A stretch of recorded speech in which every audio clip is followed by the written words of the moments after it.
Hello বন্ধুরা, welcome back to my channel. আজ আমি একটা খুব সুন্দর সহজ পদ্ধতিতে একদম কম খরচে টিকিয়ার রেসিপি নিয়ে চলে এসেছি আপনাদের কাছে। আর আমার চ্যানেলে নতুন হয়ে থাকলে অবশ্যই আমার চ্যানেলটিকে সাবস্ক্রাইব করে নাও এবং টিকিয়ার রেসিপিটা পুরোপুরি দেখে নাও কেমন করে আমি বানিয়ে থাকি। এরকম সহজ পদ্ধতিতে একদম কম খরচে খুব সুন্দর, কিন্তু মাত্র কয়েকটা উপকরণ দিয়ে কিন্তু বেশ অনেকটাই এক প্লেট মতো টিকিয়া বানানো যায় এবং খুব সুন্দর, খুবই সুস্বাদু এবং খুবই সহজ পদ্ধতিতে কম খরচে টিকিয়া রেসিপি। দেখুন কত সুন্দর হয়েছে। ডিমের টিকিয়া, কিন্তু ডিম আলু দিয়ে এই টিকিয়াটা বানানো হয়েছে। আর ভিডিওটা যারা যারা দেখছেন অবশ্যই একটা লাইক করে দাও এবং ভিডিওটা কেমন লেগেছে অবশ্যই কমেন্ট করে জানাবেন। তাহলে চলুন বানানোটা শুরু করি। প্রথমে আমি এখানে ডিম নিয়েছি, দুটো ডিম সেদ্ধ করে নিয়েছি, গ্রেট করে নেব। দুটো ডিম, দুটো আলু, আপনারা চাইলে বাড়িয়ে কমিয়ে নিতে পারেন। একটু কিন্তু খুব ভালো করে গ্রেট করে নিচ্ছি। আপনারা চাইলে কিন্তু খুব সুন্দর ছুরি দিয়ে এবং কুচি কুচি করে নিতে পারবেন, কিন্তু গ্রেট করে নিলে কিন্তু বেশি ভালো হয়। ডিমগুলো কিন্তু সবগুলো আমি কিন্তু গ্রেট করে নিচ্ছি, দেখতে পাচ্ছেন আপনারা। অবশ্যই বাড়িতে একবার বানিয়ে দেখবেন, কিন্তু খুবই ভালো লাগে খেতে।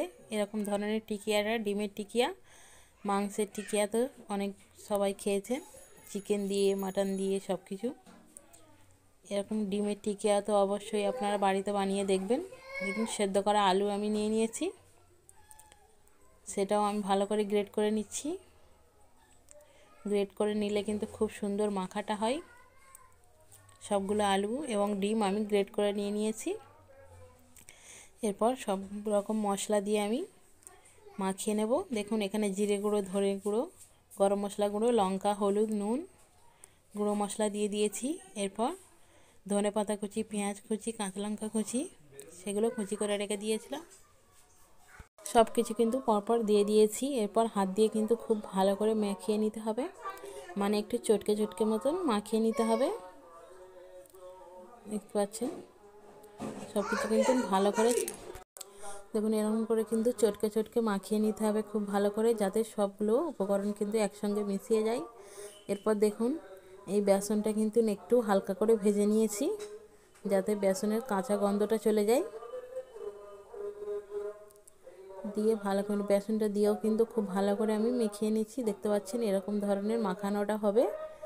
এরপর হাতটা কিন্তু পরিষ্কার করে ধুয়ে নিতে হবে, নিয়ে হাতে তেল লাগিয়ে একটু, তারপর টিকিয়ার আকারে তৈরি করে নিতে হবে। হাতে আমি সাদা তেল দিয়ে দিয়েছি, দেখতে পাচ্ছেন। এরপর যেরকম শেপ আপনারা দেবেন, মানে যেরকম সাইজ বানাবেন সেরকম কিন্তু পুরটা নিয়ে নিতে হবে। নিয়ে এরকম করে কিন্তু খুব সুন্দরভাবে তৈরি করে নিতে হবে। আমি এরকম আকারের বানিয়েছি। দেখুন এরকম করে কিন্তু সবগুলো টিকিয়া একই রকমভাবে সুন্দর করে তৈরি করে নিতে হবে।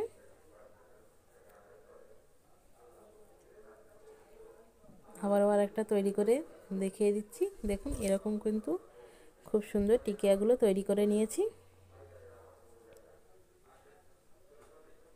দেখুন সবগুলো টিকিয়া কিন্তু আমি তৈরি করে নিয়েছি, দেখতে কিন্তু খুবই সুন্দর হয়েছে। এরপর একটা ডিম আমি ফাটিয়ে নিচ্ছি। এখানে একটা ডিম কিন্তু এইগুলো টিকিয়াগুলোর জন্য যথেষ্ট। এতে সামান্য একটু নুন দিয়ে আমি ডিমটাকে খুব ভালো করে ফাটিয়ে নেব কাঁটা চামচ দিয়ে, দেখতে পাচ্ছেন আপনারা।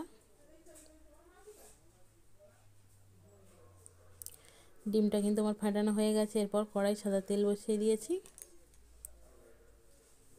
ওই চামচের সাহায্যে আমি ডিমের মধ্যে টিকিয়াগুলো চুবিয়ে চুবিয়ে তেলের মধ্যে দিয়ে দিয়েছি। এরপর আমি টিকিয়াগুলো লাল লাল করে দু সাইড ভেজে নেব, নিলে কিন্তু একদম আমার টিকিয়াগুলো রেডি হয়ে যাবে। দেখুন উল্টে দিচ্ছি, একটাও টিকিয়া কিন্তু ভেঙে যাচ্ছে না, খুব সুন্দরভাবে কিন্তু টিকিয়াগুলো তৈরি হয়ে গেছে।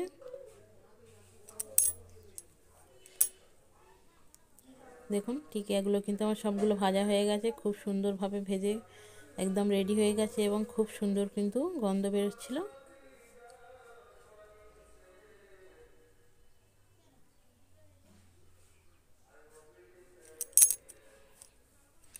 দেখুন সবকটা টিকিয়া কিন্তু আমার একদম ভাজা হয়ে গেছে। এরপর একটা ছাঁকনির সাহায্যে আমি ছাঁকিয়ে তেলটা ঝরিয়ে আমি তুলে নেব। এরপর বাকি টিকিয়াগুলো আমি কিন্তু সেম প্রসেসে ভেজে নেব। দেখুন টিকিয়াগুলো কিন্তু একদম তুলে নিয়েছি আমি। এরপর বাকি টিকিয়াগুলো কিন্তু আমি ভেজে নেব। একটা পাত্রের মধ্যে আমি একটা কাগজ দিয়ে দিয়েছি যাতে এক্সট্রা তেলগুলো কিন্তু এখানে টেনে নেয়। এরপর আবারও কয়েকটা আমি দিয়ে দিয়েছি। দেখুন এরকম সেমভাবে কিন্তু লাল লাল করে ভেজে নেব, নিলে কিন্তু আমার টিকিয়াগুলো একদম রেডি হয়ে যাবে। আর আপনাদের ভিডিওটা যদি অবশ্যই ভালো লেগে থাকলে অবশ্যই একটা লাইক এবং কমেন্ট করে জানিয়ে দেবেন বন্ধুরা। ভিডিওটা দেখার জন্য অনেক ধন্যবাদ সবাইকে।